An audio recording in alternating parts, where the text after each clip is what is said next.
இருந்தார்கள். நாடு தழுவிய ரீதியிலே இவ்வாறு குழுக்களை உருவாக்கி, சஹரான் போன்ற தீவிரவாத குழுக்களை உருவாக்கி, வடக்கிலும் சரி, கிழக்கிலும் சரி, தெற்கிலும் சரி, நம்முடைய சுரேஷ் சலையினுடைய நிர்வாகத்திற்கீழே, அவருடைய கண்காணிப்பிலே பல கொலை கொள்ளைகளில் ஈடுபடுகின்ற குழுக்கள் உருவாக்கப்பட்டிருந்த அந்த காலப்பகுதியில் உங்களுக்கு தெரியும்.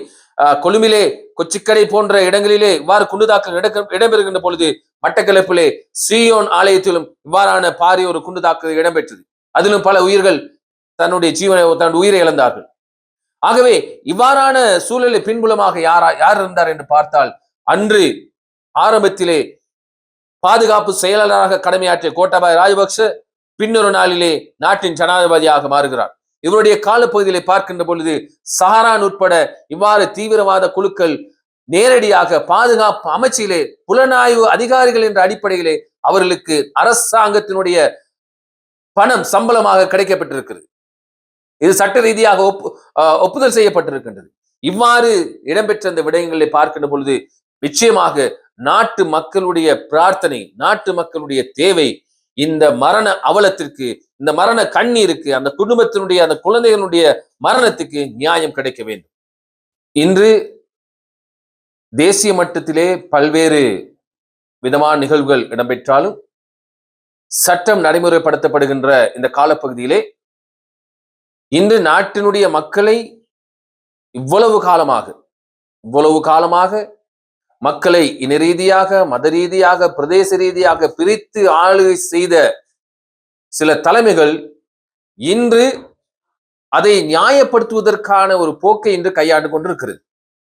அதுல ஒரு விசேடமான ஒரு விடயம்தான், அண்மையிலே இதுவரையிலும் நீதி மறக்கப்பட்டு, சட்டங்கள் மறைக்கப்பட்டு, தன்னுடைய தேவைக்காக நாட்டினுடைய சட்டத்தையும், நாட்டினுடைய நீதிமன்றத்தையும், நீதிபதிகளையும், அரச தரப்புகளையும் தனவசம் வைத்துக் கொண்டிருந்த ஒரு குழுவினர் இன்று சட்டங்கள் நடைமுறைப்படுத்தப்படுகின்ற பொழுது மிகப்பெரிய ஒரு பயத்திலும் தயக்கத்திலும் இருக்கிறதை நாம் காணக்கூடியதாக இருக்கிறது. அதிலே ஒரு விடயம்தான், இன்று ஈஸ்டர் குண்டு தாக்குதலினுடைய பிரதான இயக்குனராக, அந்த நிகழ்வினுடைய சூத்திரதாரியாக இன்று இனம் காணப்பட்ட ஒரு பிரதான நபர் தான் சுரேஷ் சலை. இன்று சுரேஷ் சலை என்பவர் சட்டத்துக்கு முன்னாக கொண்டு வரப்பட்டு அவராலே மறைக்கப்பட்ட பல ரகசிய தகவல்கள் இன்று நீதிமன்றத்திலே விசாரணைகள் போது தெரிய வந்து, அவருக்குரிய தண்டனையும், அவரை இயக்குவதற்கு யாரெல்லாம் பின் நின்றார்களோ, யாரெல்லாம் அவருக்கு பலமாக பின்பலமாக இருந்தார்களோ, அவர்களை கைது செய்வதற்கான செயற்பாடுகள் இடம்பெற்றுக் கொண்டிருக்கின்ற பொழுது, இன்று ஒரு சாரார் கூட்டமாக எழுந்து கோட்டாவை பாதுகாப்போம் என்கின்ற ஒரு விதத்திலே உண்ணாவிரதங்களை செய்வதாக, நாடு தழுவிய போராட்டம் செய்வதாக பல கேளிக்கைகளை செய்தார்கள். உங்களுக்கு தெரியும், கோட்டாவை பாதுகாப்போம் என்கின்ற அந்த போராட்ட களத்திலே நாடு தழுவிய ரீதியிலே போராட்டம் செய்வதற்காக ஆயத்தப்படுத்தப்பட்டிருப்பதாக எல்லா இடங்களிலும் பரவலாக தகவல்கள் கிடைத்தது. ஆனால் துரதிர்ஷ்டவசமாக சொல்வதற்கு வெட்கமாகவும் அவமானமுமாக இருக்கிறது, அவர்களாலே ஒரு 500 பொதுமக்களை கூட்டுவதற்கான வாய்ப்புகள் இல்லாத ஒரு அவல நிலையிலே அந்த போராட்டக்காரர்கள் தன்னுடைய போராட்ட கூடாரங்களை கலைத்து சென்றதை நாங்கள் பார்க்கிறோம். ஏன் இது முக்கியமான விடயம் இந்த மலையக சமூகத்துக்கு என்று சொன்னால், நிச்சயமாக நுவரெலியா மாவட்டத்திலே ஹட்டன் பிரதேசத்துக்கு ஏன் இது முக்கியமான விடயம் என்று சொன்னால், எங்களுடைய நெருங்கிய நண்பராக பாடசாலை கடமையாற்றிய ஆசிரியர் ஜீவா, அவருடைய மனைவி, அவருடைய குழந்தை மிகவும் பரிதாபமாக அந்த ஈஸ்டர் குண்டு தாக்குதலிலே தன்னுடைய உயிரை இழந்தார்கள். மிகவும் பக்திமயத்தோடு ஆயத்திற்காக தன்னுடைய இறைவனை வேண்டுவதற்கு சென்ற அவர்கள் ஈஸ்டர் காலத்திலே, ஈஸ்டர் ஞாயிறிலே அவர்கள் கடவுளை வழிபட சென்றவர்கள் இறுதியாக வீட்டுக்கு பிணமாகத்தான் வந்து கிடைத்தார்கள். அது உங்களுக்கு தெரியும், மரணம் என்பது சாதாரணமான இடம்பெறுகின்ற ஒரு விடயம்.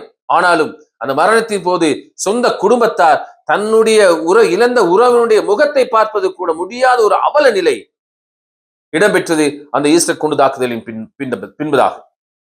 ஆகவே இந்த அநீதிக்கு நிச்சயமாக நீதி நிலைநாட்டப்பட வேண்டும். இதுவரை காலமும் ஏற்பட்ட இந்த துரோகத்துக்கு முக்கியமாக என்னுடைய பிரதேசம் சார்ந்த ஆசிரியர் ஜீவா அவருடைய குடும்பத்திற்கு ஒரு நியாயம் கிடைக்க வேண்டும். அவருடைய தந்தை என்னிடத்திலே கண்ணீரோடு அந்த காலத்திலே சொன்ன விடயம், என்னுடைய மகனுடைய முகத்தை என்னால் பார்க்க முடியவில்லை என்று சொல்லி மிகவும் வேதனையோடு அழுத சந்தர்ப்பத்தை நான் இன்று ஞாபகப்படுத்த விரும்புகிறேன். இவ்வாறு எத்தனை குழந்தைகள் அந்த ஈஸ்டர் குண்டுதாக்கில் ஏறக்குறைய 300க்கும் மேற்பட்ட உயிர்கள் தன்னுடைய உயிரை இழந்தார்கள். நாடு தழுவிய ரீதியிலே இவ்வாறு குழுக்களை உருவாக்கி, சஹரான் போன்ற தீவிரவாத குழுக்களை உருவாக்கி, வடக்கிலும் சரி கிழக்கிலும் சரி தெற்கிலும் சரி நம்முடைய சுரேஷ் சலையினுடைய நிர்வாகத்திற்கீழே அவருடைய கண்காணிப்பிலே பல கொலை கொள்ளைகளில் ஈடுபடுகின்ற குழுக்கள் உருவாக்கப்பட்டிருந்த அந்த காலப்பகுதியில் உங்களுக்கு தெரியும். கொழும்பிலே கொச்சிக்கடை போன்ற இடங்களிலே இவ்வாறு குண்டுதாக்கல் இடம்பெறுகின்ற பொழுது மட்டக்களப்பிலே ஸ்ரீயோன் ஆலயத்திலும் இவ்வாறான பாரிய ஒரு குண்டுதாக்கல் இடம்பெற்றது. அதிலும் பல உயிர்கள் தன்னுடைய உயிரை இழந்தார்கள். ஆகவே இவ்வாறான சூழலை பின்புலமாக யார் இருந்தார் என்று பார்த்தால், அன்று ஆரம்பத்திலே பாதுகாப்பு செயலாளராக கடமையாற்றிய கோட்டாபாய ராஜபக்ஷ பின்னொரு நாளிலே நாட்டின் ஜனாதிபதியாக மாறுகிறார். இவருடைய காலப்பகுதியிலே பார்க்கின்ற பொழுது சஹரான் உட்பட இவ்வாறு தீவிரவாத குழுக்கள் நேரடியாக பாதுகாப்பு அமைச்சிலே புலனாய்வு அதிகாரிகள் என்ற அடிப்படையிலே அவர்களுக்கு அரசாங்கத்தினுடைய பணம் சம்பளமாக கிடைக்கப்பட்டிருக்கிறது. இது சட்ட ரீதியாக ஒப்புதல் செய்யப்பட்டிருக்கின்றது. இவ்வாறு இடம்பெற்ற அந்த விடயங்களை பார்க்கின்ற பொழுது நிச்சயமாக நாட்டு மக்களுடைய பிரார்த்தனை, நாட்டு மக்களுடைய தேவை இந்த மரண அவலத்திற்கு, இந்த மரண கண்ணீருக்கு, அந்த குடும்பத்தினுடைய அந்த குழந்தைகளுடைய மரணத்துக்கு நியாயம் கிடைக்க வேண்டும். ஆகவே இந்த நியாயத்துக்கான இறுதி கட்டம் இன்று வந்து கிடைத்திருக்கிறது. சுரேஷ் சலை போன்றவர்கள் வெளியிலே நடமாடுவதற்கு தகுதியற்றவர்கள். காரணம், மனசாட்சி இல்லாமல். சாதாரணமாக உங்களுக்கு தெரியும், நடைமுறை வாழ்க்கையிலே சாதாரண ஒருவருக்கு நம்ம கோபமாக பேசினாலும் மனம் வருந்துகிற ஒரு மனசாட்சி உள்ள மக்கள் நம்முடைய மக்கள். ஆனால் எவ்வித மனசாட்சியும் இல்லாமல் ஆயிரக்கணக்கான மக்கள் அழிவுக்கு காரணமானவர் சுரேஷ் சலை. இவருக்கு தலைமை வகித்தவர் ராஜபக்ஷ குடும்பத்தினர். ஆகவே ஒட்டுமொத்தமாக இது பின்னணியில் இருக்கின்றவர்களுக்கும் இதை இயக்கி இன்று பாரிய அழிவுக்கு காரணமாக இருந்த சுரேஷ் சலை போன்றவர்களுக்கும் நிச்சயமாக சட்டம் தனது கடமையை செய்ய வேண்டும். காரணம், அவர்கள் செய்த துரோகம் மிகப்பெரிய துரோகம். நாட்டினுடைய உயரிய பாதுகாப்பினுடைய உயர் அதிகாரியாக இருந்து கொண்டு மக்களுடைய வரிப்பணத்திலே சம்பளத்தை பெற்று நாட்டு மக்களுக்கு மனசாட்சி இல்லாமல் துரோகம் இழைத்த இந்த துரோகிகளுக்கு நியாயம் கிடைக்க வேண்டும். ஆகவே நிச்சயமாக சுரேஷ் சலை மாத்திரமல்ல, கோட்டாபாய ராஜபக்ஷ என்ற முழு பரம்பரை யாரெல்லாம் இதற்கு சம்பந்தப்பட்டிருக்கின்றார்களோ அந்த அத்தனை அரசியல் தலைமைகளும் கைது செய்யப்பட வேண்டும். மக்கள் சுவாசிக்கும் பொழுது ஒரு நிம்மதி சுவாசம் கிடைப்பதற்கு நாட்டுடைய நீதி நாட்டுடைய அரசு நிச்சயமாக அதற்கான நியாயத்தை செய்ய வேண்டும் என்கின்ற ஒரு வேண்டுகோளை விடுத்து விடைபெறுகின்றேன். நன்றி, வணக்கம். மேலதிக செய்திகளுக்காக எமது யூடியூப் தளத்தை சப்ஸ்கிரைப் செய்யுங்கள்.